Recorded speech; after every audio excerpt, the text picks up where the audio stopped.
This is Mike from FearShop.com. Make sure you like this video and leave your comments. Also, subscribe to the channel and hit that bell to set up notifications so you know when the next video drops. Let's get into it.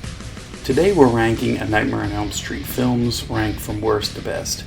The A Nightmare on Elm Street series definitely varies in quality, but at the end of the day, I still love this horror franchise. I still like to revisit all the films in this series quite often. We will include Freddy vs. Jason in this list and the remake as well. Let's start the list. Number 9, A Nightmare on Elm Street remake from 2010, directed by Samuel Bayer. This is an easy one for me. This is a remake that did not need to be made. You took a director who's never directed a movie before or since and had him helm this project. Samuel Bayer has a vast history of directing music videos, a ton of them, and some good ones, and a ton of commercials.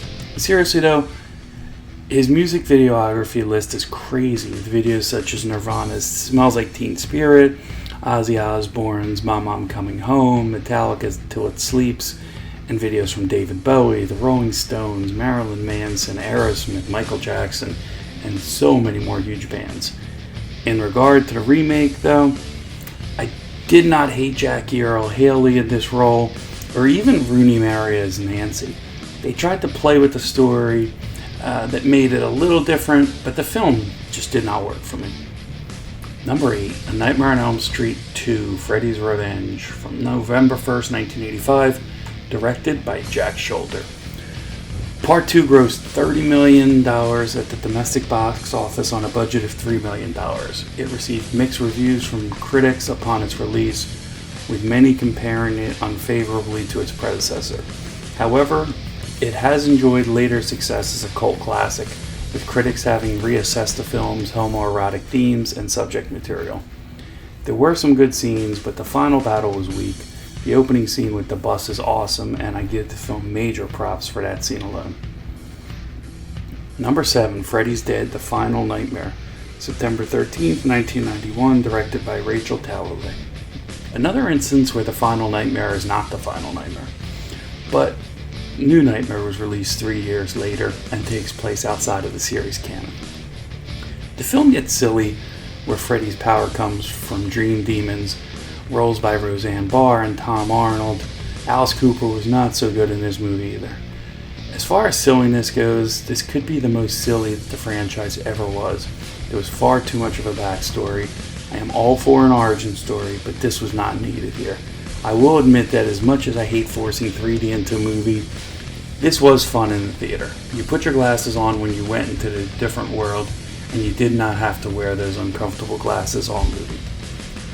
Number 6 is A Nightmare on Elm Street Part 5, The Dream Child, August 11th, 1989, by Stephen Hopkins. We are introduced to Amanda Krueger. Lisa Wilcox is back as Alice. She was able to block Freddy from getting access to her, but Freddy found a place where Alice can't protect herself when he taps into the dreams of her unborn child. The story is getting sketchy, and we are finding out more about Freddy than we ever asked for. The special effects are the highlights of the film, but this is not one that you will watch too often. Number 5, A Nightmare on Elm Street Part 4, The Dream Master, August 19th, 1988, directed by Renny Harlin. Hard to believe that this was the most successful film at the box office out of the series, but I think that has more to do with the success of Dream Warriors more than how great this one was.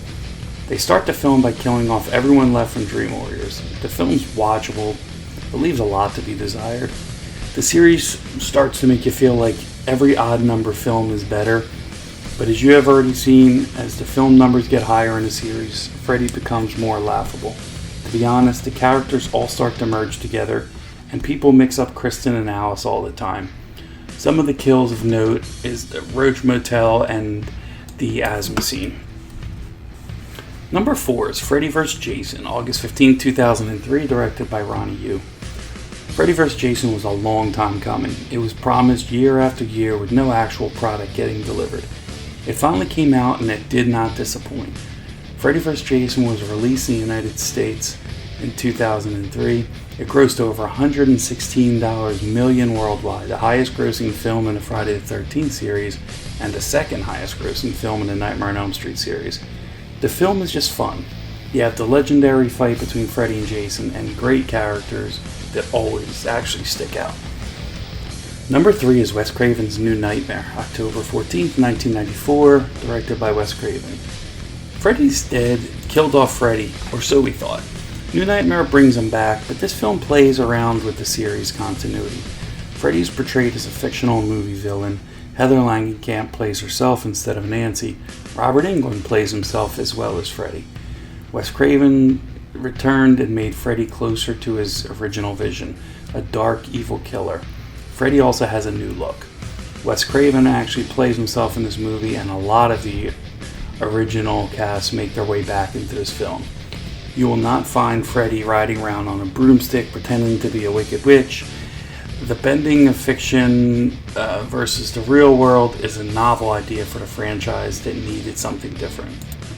Number 2 is A Nightmare on Elm Street Part 3, Dream Warriors, February 27, 1987, directed by Chuck Russell. Dream Warriors is a great film. The cheesiness of the characters developing superpowers in the dream world is an interesting concept. The odd thing is that Freddy starts to get a little silly with the jokes, but the film is solid throughout. The characters are memorable and developed well. There are so many good kills in this movie. You also get the return of Heather Langenkamp as Nancy, which is a surprising return. You cannot forget how awesome Dokken's title song Dream Warriors was for this film. And number 1, A Nightmare on Elm Street, November 9th, 1984, directed by Wes Craven. I'm not sure what to say about the original Nightmare on Elm Street film that has not been said before.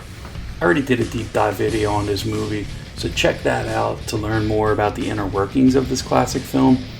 The bad part about this film is it's the best that the series has to offer, which admits that the series went downhill from there. I know that a lot of people will always give the original movies an extra nod because without the original there would be no remakes, there would be no sequels, but admit it, the original Friday the 13th film is not the best film in the series. Jason's not even the killer. I appreciate first movies and first albums by bands, but to automatically rank them at the top is kind of silly. Anyway, Freddy is dark and evil. You barely even see his face, which is much more menacing than, I say it again, Freddy flying around on a broomstick. I cannot even start to tell you about what a letdown that a single scene was to me in the franchise.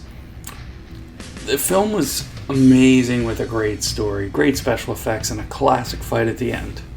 So that wraps this one up. I want to hear from you. Post your thoughts on this video. That's it for this episode. Make sure you like this video. Make sure you share this video. Make sure you subscribe. But most of all, make sure you keep it R.